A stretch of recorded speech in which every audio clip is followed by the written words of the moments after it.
All right, welcome to the Houston High School Huddle. We're playing after Thanksgiving, man. That's one of the many milestones you have in the season. You want to win a district title. If you can't do that, you want to make the playoffs. And once you do that, you want to play after Thanksgiving.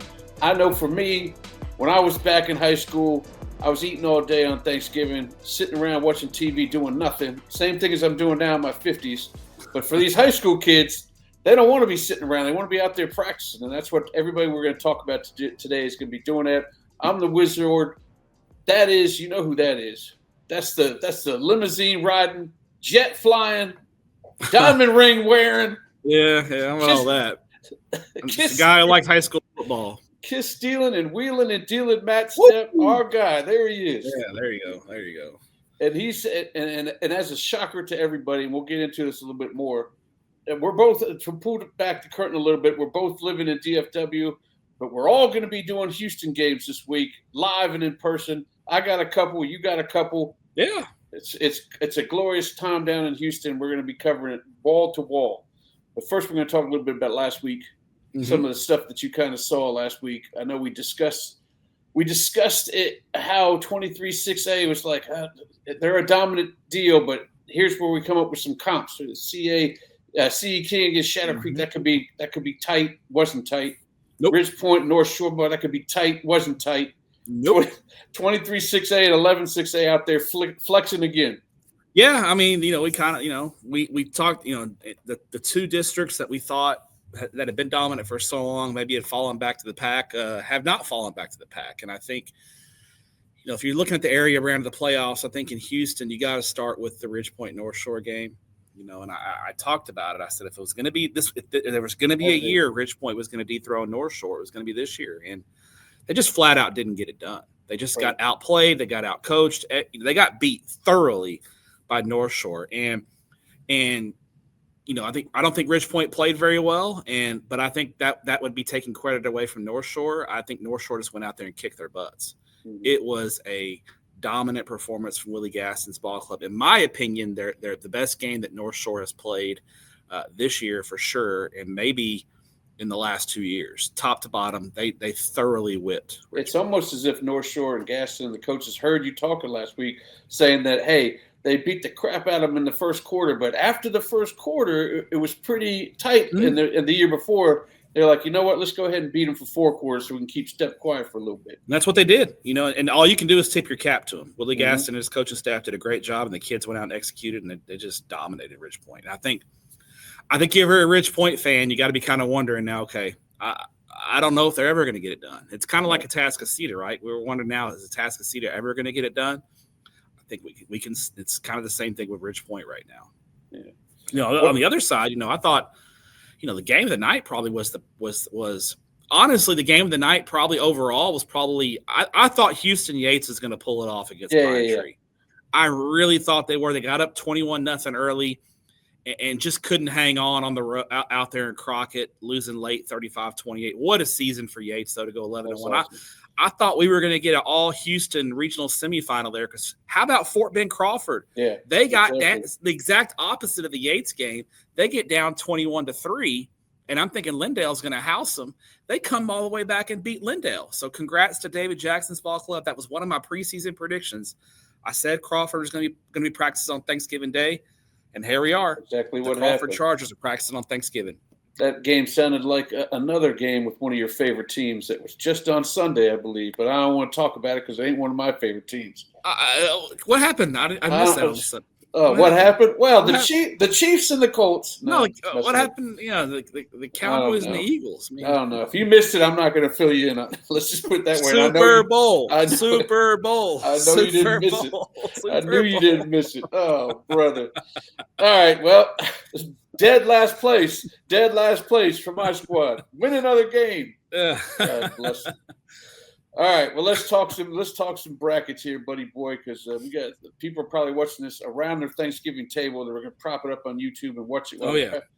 Eat your turkey and watch us two talk about football. That's exactly. What a better way to talk to There's no better. Don't get any gravy on the TV, please, for crying out loud. No. All right, let's take a look at. Let's start off with obviously 6A Division I Region 2. Klein Collins was that was pretty much the last game of the night, right? The last game of the second it was round. 6 o'clock kickoff. Man, Klein Collins kind of dominated the Woodlands for the most part. Woodlands kind of made it a little close late, but that was pretty thorough from Klein Collins Saturday night in that win, setting up this showdown here with Duncanville. And you know, this is the week in Region 2. It's Dallas versus Houston, right? You know, we get the crossover games now. I think Collins and Cy Ranch have shown themselves to be the two best teams out of Houston in Region 2. Now they're going to play the two best teams in 11-6A. They're in 6A Division 1. So, you know, I think Collins, you know, when you look at this game, I think it starts with their defense. They've got to find a way to control the playmakers at Duncanville on the outside, you know. And I think Duncanville's made some nice wrinkles putting Theus there in the Wildcat quarterback. It's kind of helped them finally establish a running game. I think Collins is going to be able to their defense is going to keep them in it. Klein Collins plays solid defense. They're always in the right place. They play a physical brand of football. The key is going to be, can their offensive line control that ferocious Duncanville? Duncanville's defensive line might be the best in the state, and that's going to tell the tale. If Collins can establish a running game, keep that tempo going, they've got a shot. But that's a lot. That's a lot that has to go right in that game. I think I like Duncanville in that one. I think Collins will keep it competitive. I think it'll be a lot like the Duncanville, the Woodlands games, where it'll be competitive for 2 or 3 quarters. Duncanville pulls off on them late. That does sound right. That's exactly what I said on another previous podcast. That I feel Klein Collins will keep it close in the first half, and that's a pull away for Duncanville in the second half. But they always want to play at 4 o'clock on Saturday. Every time Duncanville gets this round, it's 4 o'clock on Saturday. And it just gets me all worked up because I got to try to work it on 2 shows. I don't think Klein Collins is going to make it on our show this week, unfortunately. But yeah, I think Coach Samples likes to play. Doesn't want to leave too early, but doesn't want to get back too late. I got you. Well, this other one, I actually went and shot Waxahachie and North Forney. And the way that defense is playing for the Indians, everybody talks about their star offensive players in Jerry Marge and Cohen Brown, and obviously Strange is doing good things in the backfield. But the way their defense played and caused 4 turnovers out of Legend Bay, who's Ohio State commit, it looks like it might be too much for Cy Ranch's offense. I love Barker, but it just may be too much.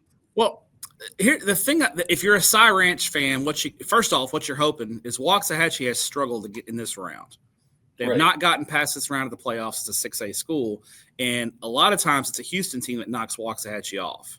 Mm-hmm. So that's what you're hoping here. And I think Cy Ranch is a better matchup for Waxahachie than North Forney. Obviously, North Forney has a special player in Legend Bay, but their offense isn't really that complicated, and they're really not that good up front. And so it favors Waxahachie because they're fast and they tackle well in space. Cy Ranch is a little bit different of a matchup because they're a little more conventional in what they do offensively, and they're much, much better on the offensive line. Amari Vickerson in that offensive line is very good. Braden Baker is a really good pocket quarterback who can run. He moves around well, but he can throw it, whereas Legend Bay was strictly a runner. Right. So I think there's plays to be made against the Waxahachie defense in the passing game if they can protect Baker, which that's tough. Waxahachie's 2 defensive ends are really, really good also. They can get after the quarterback if you let them, but Cy Ranch has an offense that I think can hold up. I think this is going to be a 1-score football game. I do like Waxahachie. Unfortunately, I think for the Houston podcast, both the Houston teams are going to get eliminated this week, but I think it's a 1-score competitive game Saturday there at Waco ISD. But I think but I like Waxahachie. Yeah, that's actually my Saturday game this week at 2 o'clock at Waco ISD. I'm glad you mentioned that because in my mind, every time I go down there week 3, I'm going to Baylor. And I guarantee I'm going to roll up on Baylor. There's nothing going to be going on. I'm like, what a dummy. I'm in the wrong place. I think something's going on. I think Baylor's playing. Oh, I'll be like, this is the biggest game of the year. They got tons of games. That's crazy. All right, let's move on to Region 3 where we got Houston on Houston crime going on in both of the things. Cy Falls is now on a 8-game winning streak, and they're running into North Shore at University of Houston. And, they started off 1-3, and they've put that offense together. They're running 2 quarterbacks, which I know one guy in North Texas doesn't like it when 2 quarterbacks are running. You weren't a big fan of it last year with Bridgeland, but we're going 2 quarterback style here at Cy Falls, and they're taking on North Shore. Your thoughts on that one? Cy Falls is playing very well. Their offense, that young offense is, all those sophomores that are playing, they're not sophomores anymore. They've played 12 games. They've got a lot of experience. They're an interesting test for North Shore. I wonder, North Shore, is there a little bit of a letdown after last week? How do they perform? Caleb Maryland played so well last week. Their defense played so well. I think Cy Falls is an interesting challenge, but I just don't think they're going to be able to hold up. I think both of these games in 6A Division I, Region 3 are going to be kind of lopsided. Yeah, I think North Shore is a clear favorite over Cy Falls here. I think they'll win going away. I think Dickinson and Strake may have the best player on the field in Johnny Abear, but I don't think Strake has a supporting cast. And this Dickinson squad, man, they just getting Malachi Gamble back was huge for them last week. Yep. They really were able to run the football effectively against Pearland.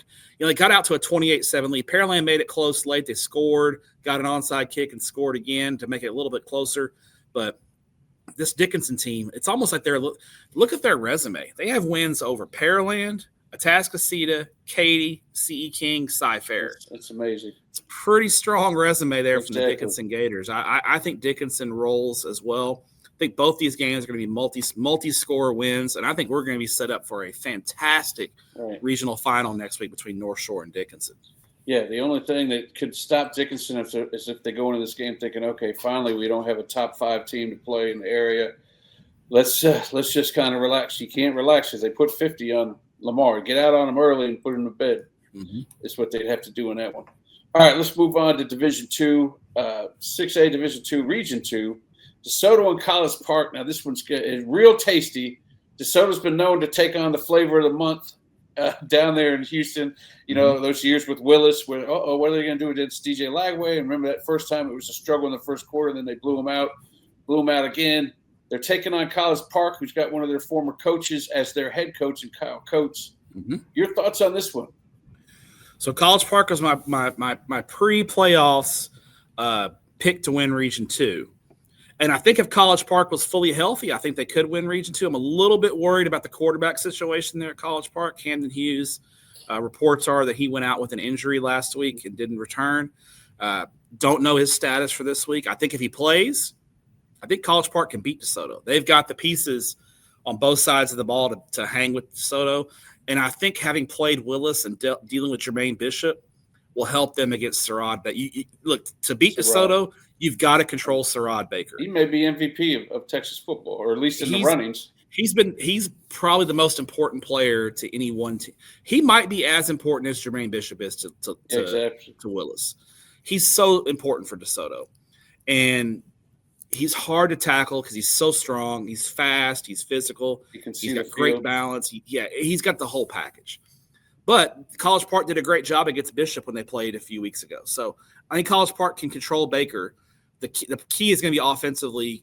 If Camden Hughes does not play, can they generate offense against DeSoto? And I think it starts with Duke Stevens. Duke Stevens had a monster game last week for College Park against Cy Lakes. If there's no Camden Hughes, they're going to have to lean heavily on Duke Stevens. And if he can have a big game, DeSoto will give some things up in the running game. I think the money matchup here is, can College Park control Sarad Baker? And I think the key to that is those 2 D tackles for College Park and Marco Beltran in the secondary. Because I don't know the quarterback status, I'm going to go with DeSoto. But like I said, if Camden Hughes played, I would pick. If he plays, I'm taking College Park. I think this has got upset potential. It's funny because you say you got to contain Sarad Baker, which is true. You got to contain the DeSoto offense to 30 points, which sounds wild to say, but if you can hold them to 30, you might be able to win this game, which in most teams you're like, that sounds ridiculous. You can score on DeSoto. Like DeSoto will give it. Their defense is not a lockdown defense this year. So, but holding them to 30 has been tough. And the other thing I wonder is I know DeSoto had Longview circled because of what happened last year. I know Coach Mathis had his team sky high and focused. Can they do that again this week? Or is there a letdown? That's one thing you got to watch out for. So if you're a DeSoto fan, you got to be worried about that because that can only work so many times, that those motivation tactics. So can they, because they're going to have to be up for this game. Because if not, College Park's good enough to beat them. Going to get them. And then how about our guy Trent Miller, man? He just can't seem to win a coin toss to save his life. Every time they flip that thing, he's on the road to the Alamo Dome or the Star. I mean, I guess it was twice in the Alamo Dome, up here in the Star this time. They're playing Forney. This is actually, it's funny because it's in my backyard. It takes me 20 minutes to get there, but I'll be in Waco, and I won't make it back in time for the game. They're trying to let me see Jermaine Bishop live, and I just can't do it. So it's Jermaine Bishop against the Notre Dame recruit, Javian Osborne. Should be a fun matchup. Yeah, great matchup here of stars. This is the regional semifinal capper Saturday night at 7:00 at the Star there in Frisco. I think Willis likes playing indoors too, so I don't think they mind too much. And really, last year, if you look at their game against DeSoto, Willis had some chances to win that football game. So I don't think this 40 team is as good as those two DeSoto teams, but I also don't think Willis is quite as good. But Willis found a way last week. They knocked off playoff Tom Ball. Man, Lincoln Frazier at quarterback just keeps getting better. He's not a freshman anymore. He's played 12 games, and they've got the stars here are going to come out. Jermaine Bishop and Javian Osborne, the Notre Dame commit there at running back for Forney. I don't think either defense is going to get – I think this is going to be an absolute shootout. But I trust Forney. I think Forney's got a few more weapons. Amani Jahil at receiver, the Texas Tech commit, Nelson Peterson at quarterback, Adrian Peterson's little brother at quarterback there for Forney. I think Forney gets the win here, but I think this will be a fun, competitive football game. Yeah, if you see that score 48-44 in the area round, look for a similar type score in this one. I don't know. I guess we're going to go with Willis. Forney got up big on Harker. It was 35-10 against Harker Heights. That's why I worry about that defense. And then Harker Heights came all the way back and took the lead.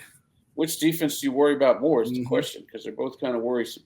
All right, all Houston side of the bracket, Region 3. Got Katy and Summer Creek, which is the game of the week.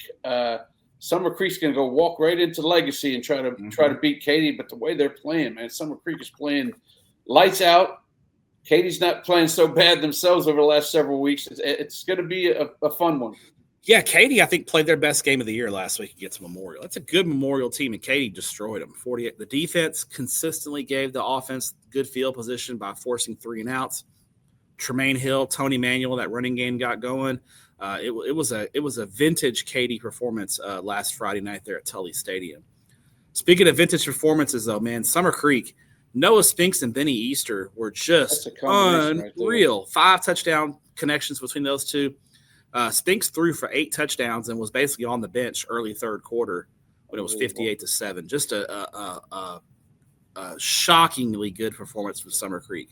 It always gets me when you start talking about Spinks because he's over here in Flower Mound right around the corner. What a game for him. Here's the key. Katy is not going to be able to cover Summer Creek's playmakers in space. They're just not. There's not many who can. No. The key for Katy here is going to be they've got to get pressure on Spinks. They've got to get traffic around him, make him uncomfortable in the pocket, and then I think they have a shot. But their defensive line is going to have to come to play, and they're going to have to be able to get pressure on Spinks. I think the offense will move the ball okay against Summer Creek, but I think the key is going to be the defensive line. They can't get in a shootout with Summer Creek. They don't have the weapons to get in a shootout. They got to steal some possessions. Here's the weird part. I was telling Tepper about this. When you look at these two teams, you think Katy is the one with all the playoff pedigree, and Summer Creek's actually got more playoff experience, their players, than Katy's players. Right. I mean, Summer Creek the last 3 years, regional final, state final, state semifinal. Yeah. So they've played a lot of playoff games the last 3 years. Katy hasn't been past the second or third round in a couple of years. It's been a while, yeah. So I think that experience edge, at least on the field with the players, goes to Summer Creek here. And I think Summer Creek pulls away late and gets the win. That'll be a fun one. What about the beat-up Katy Jordan team taking on C.E. King? I mean, they're still getting wins over there in Warrior Land.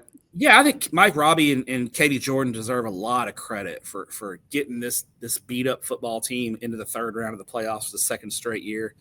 They just don't have the weaponry to keep up with C.E. King. C.E. King, I mean, that was – Shadow Creek's a good football team, but C.E. King just made them look like they were second-class citizens. Right. You know, it's just – I think we are a runaway freight train for C.E. King, Summer Creek, and North Shore Dickinson.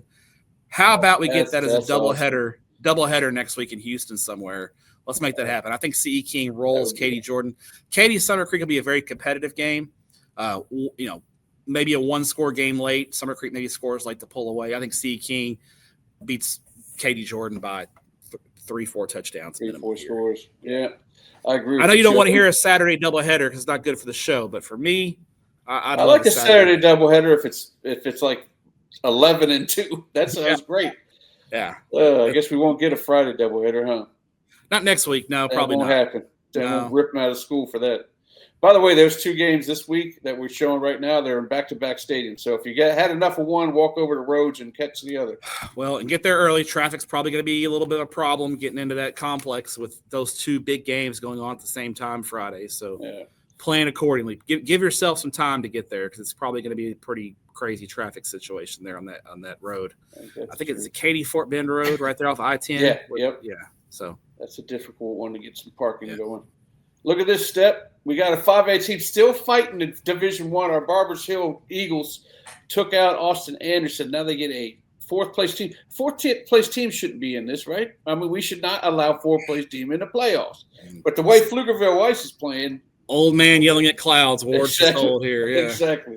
Why are the 4th place teams in it? I just don't like it. I actually love it. So they took out LaPorte. They took out Lufkin. Now it's on to Barbers Hill. What are your thoughts on that one? That's one you're going to, right? Yes. Yeah, I'll be at this game Saturday night. Right. I don't know if there's a lot of teams playing as good as Weiss right now. They are on a roll. They beaten Lufkin 52-14. Both these teams have dominant wins over Lufkin. I feel like Pflugerville Weiss is a little bit more dominant. Nice win for Barbers Hill, though, over Austin Anderson. That was a 10-1 team that Barbers Hill beat, and beat them pretty comfortably. You know, they pulled away in the second half. It was a 1-point game at halftime. Barbers Hill pulls away. You know, Barbers Hill's solid. But something about this Weiss team I like a lot. So I kind of have a feeling this week it might come to an end for Barbers Hill. I like Weiss. I think Weiss, a sophomore quarterback, Jackson Shad at the playoffs has been just unbelievable.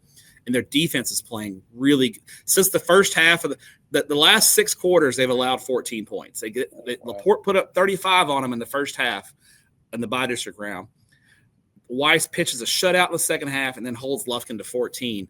Weiss's defense is playing well. If they're going to get that kind of defensive performance, they're going to be a tough out. So I like Pflugerville Weiss. What about that top there? Port Arthur I think Port Orioles a team to beat in this region. They're playing so well. Consol pushed them for a little while, and then Port Arthur in the second half just pulled away. Big win for them. I think College Station will be a competitive game, but Port Arthur's just too talented. Just going to pull it away. I got you. All right, well, that's all we have for 5A Division I. I'm sorry, Houston, that's the way it is. Let's move on to 5A Division II. We'll go Region 2, where we look at Port Neches Groves, who we're sticking with right now because I'm eager to see how a possible P&G versus SOC game. But both of the other teams that I'm predicting to lose, and you're probably with me on that, heck of a seasons for Terrell and Midlothian Heritage sweeping Texas High in 2 games. That's very impressive. Yes, but I feel like we're destined for P&G and SOC.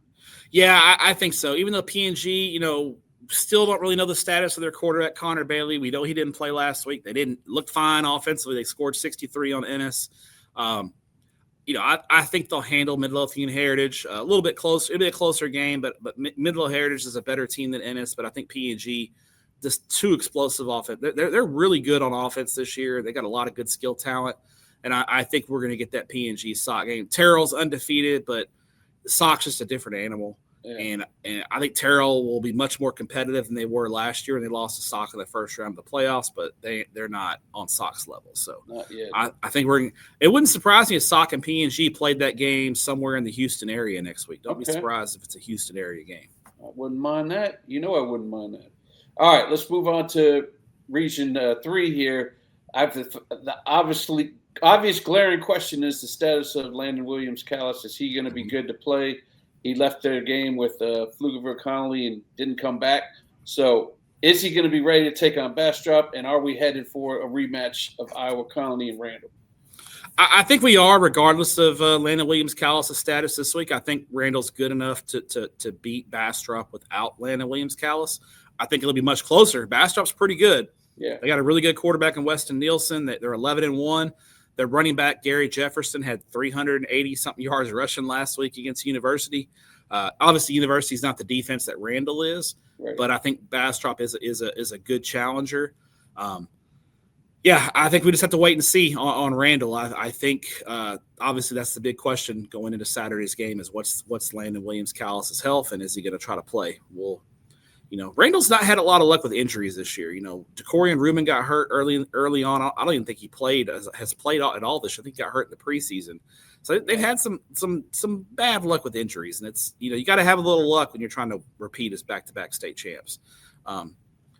I was a little surprised Brenham knocked off Liberty Hill last week. Yeah. Brenham had kind of been struggling, kind of playing bad football. They kind of got it together, beat Liberty Hill. Their defense clearly is very good against the run.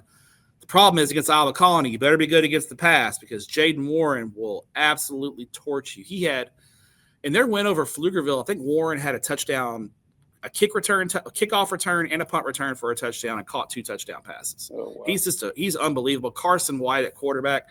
Listen, Iowa Colony right now, if you ask me today who's winning the region, I think I got to go with Iowa Colony. They've just been playing such good football right now.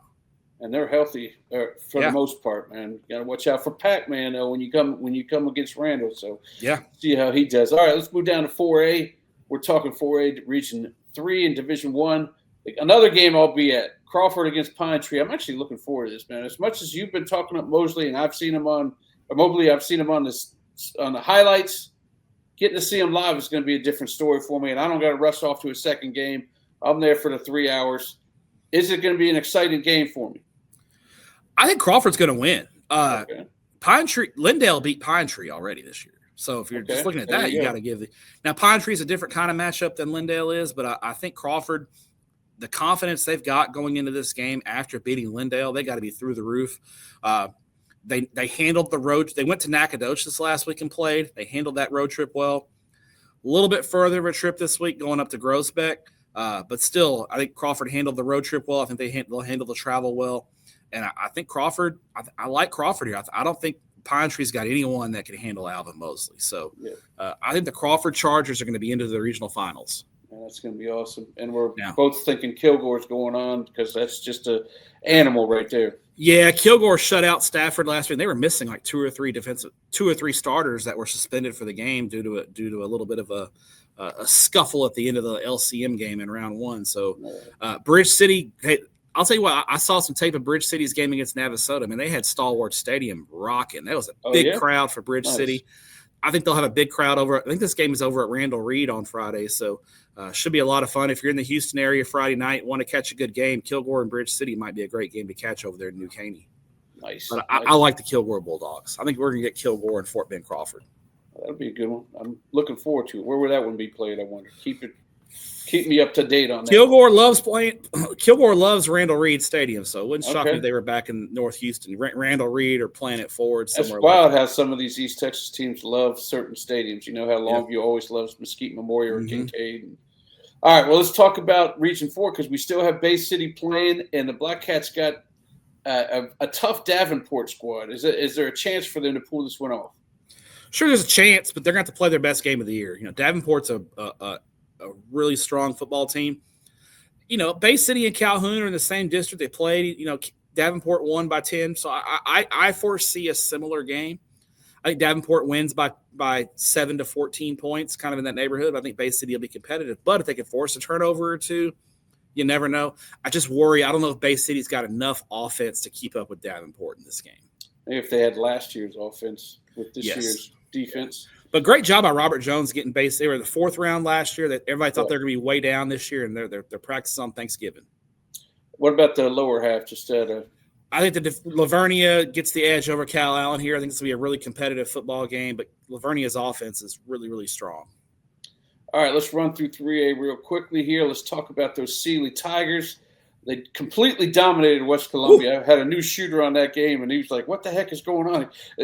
West Columbia tried to start off with a little pooch kick at the beginning. Didn't work out. That was a touchdown. They were down 12 seconds into it. And then they got roped. Now they're taking West Orange Stark on. Your thoughts on that one? I believe is that a Tombo or is that somewhere else? I'll take a look while you talk about the game. I think it is. I got my bracket. Randall Reed. I think that one's at Randall. So I don't know if Kilgore. Yeah, it's doubleheader at Randall Reed. I think Kilgore and Bridge City are Friday afternoon at Randall Reed at West Orange. So hey, you want a good 4A doubleheader? Here you go. There you have it. I don't know if West Orange Stark can handle Kane Killo in that Sealy offense, man. I think West Orange Stark's a strong football team. They did a great job against Robinson's got a great quarterback as well. They held them to 21. If West Orange Stark holds Sealy to 21, they'll win. But I don't know if they'll hold Sealy to 21. I'm going to lean to Sealy here in a very close football game. And kudos to Lamar, man. That was a big win over China Spring. I think it all comes to an end here, but just getting 3 rounds here and taking on La Vega, they're really playing. You gave kudos to their head coach last week. Yeah. Give him some more this week. Hey, Coach Oliphant deserves a lot of love for what he's gotten going there at Lamarck. It's good to see the Cougars back practicing on Thanksgiving Day. I do think they're underdogs here against La Vega. This game is Friday night up there in Bryan, but it's just good to see Lamarck back into the third round of the playoffs. But La Vega is just too strong. Absolutely. All right, let's go to 3A Division I, Region 3, where we see our Columbus Cardinals still trying to go for that repeat. They're still there for it, but they got a tough Franklin team to deal with. And Hitchcock bowed out. They couldn't score more than 9, so that's going to happen to them. Yeah, I think Franklin and Columbus, what a great playoff rivalry. They played last year. Columbus beat them. They played 2 years ago when Franklin won state, and Columbus gave them all they wanted and lost at the last seconds. Columbus has got a great defense, but the matchup, I don't think this is a great matchup for the defense here against this slot T offense for Franklin. I think Franklin puts an end to Columbus here and advances. I think Franklin's going to win the state championship in 3A Division I. I think they're the team. They got it. Top of the bracket, Yoakum and Hardin is an interesting contrast of styles. I just think Yoakum's way too athletic for Hardin. You know, Columbus actually beat Yoakum in the regular season, but the way the bracket broke, Yoakum's probably going to go around further. I think Yoakum's going to beat Hardin and get to the regional final. Well, let's quickly talk about Tidehaven and East Bernard, and tell me your thoughts on their next opponents, because we don't have brackets for 2A, but tell us about that, or 3A Division 2. Yeah, so East Bernard, what a I don't know if you saw that play. They ran that trick play on the kickoff to win the game against Poth. It was kind of their version of the Music City Miracle. Okay, I didn't see that. I'll have to send it to you. Great play for them to win the game late over Poth. They got their hands full with Lexington, though. Man, Lexington, they got a deep. Their quarterback Case Evans is committed to Iowa State. He's outstanding. They pitched a shutout last week against George West. So that was undefeated George West team at Lexington shut out. So I think the run may come to an end for Tidehaven this week. Now for East Bernard. For Tidehaven, they kind of got pushed a little bit by Stockdale last week. That was a closer game than I thought. They pulled away in the fourth quarter. Blanco runs the slot T. I think David Lucio and that Tidehaven defense they've seen the slot T a lot, so they know how to defend it. And I don't think Blanco can stop Tidehaven, so I think we're going to get Tidehaven Lexington in the regional final for the second straight year. Have you gotten any word of how much fun the East Bernard fans are having now that they switched up that offense the last 2 years and they're kind of doing different things than just running it straight up the gut? Or don't have a gauge on it? I think they're just happy with winning. I think those guys, they're winning, they're happy. If you're running the spread and you're losing, they're going to start complaining. But if you're winning, they'll love you. That's all they care about. All right, so tell me the other games you're going to. Where are you stepping out to? All right, so obviously this weekend's a fun weekend because you get games all day Friday. It's like a college football day on Friday for high school football with all the games. Yeah. Friday at 2:00, I'll be in San Antonio for San Antonio Johnson, who's 12-0, taking on Cibolo Steel, who's 11-1 in 6A Division I Region 4. Should be a great game. Friday night, I will be in Johnson City, Texas, which is about an hour north of San Antonio. A 2A Division II game. Battle of the only 12-0 versus 12-0 matchup this week, as Granger takes on Junction. That's the Junction from the Junction Boys, Texas Bear Bryant, gotcha. Junction, Texas. So both are 12-0. Should be a great small school game there Friday night. Saturday, I'm gonna be at Prairie View. I'm gonna be at PV Saturday afternoon at 1:00. Randall and Bastrop. So I'm gonna know. You'll let us know what else is playing. I'll text you right away and let you know. Or I'll be tweeting Landon Williams Callis scored a touchdown, and then you'll know. Take a look at his 50-yarder. Yeah, and then as soon as that starts at 1, as soon as that game ends, I'm rushing over to Planet Ford Stadium for the 5:00 kickoff between Weiss and Barbers Hill. So hopefully I can make it by kickoff. If not, I should be there. I don't think traffic will be as bad as usual, knock on wood, because it's a Saturday. So hopefully I can I may take that tollway, the Grand Parkway. Give it a shot. Over and get over to. Are you the type of guy? Are you the type of guy if you have a tight squeeze like that and it's 49-7 Randall in the fourth, you gonna break out, or you're to the end guy? I'll break out if it's a blowout. Okay. Yeah. So I'll just, my hope is that they're both competitive games. I could stay and get two coaches interviews done. But if it's a blowout, I'll tell Coach Randall or Coach Greedle, whoever wins, I'll see you next week. So yeah, nice 4-pack of games. Yeah. 2 in the San Antonio area, 2 in Houston. I've never been to Prairie View Stadium, so I'm excited about that. Hopefully we can get the media credential situation worked out because nobody knows anything, but we'll figure it out. We will figure it out. All right, I actually may have some information on that for you after I'm done here, but let's have a happy Thanksgiving, everybody. We're airing this Tuesday, so you guys got to make sure your turkey's ordered, all your extras are ordered. We're eating Thursday, we're working on Friday, so let's do that. All right, Stepp, we'll see you next week where we talk regional finals.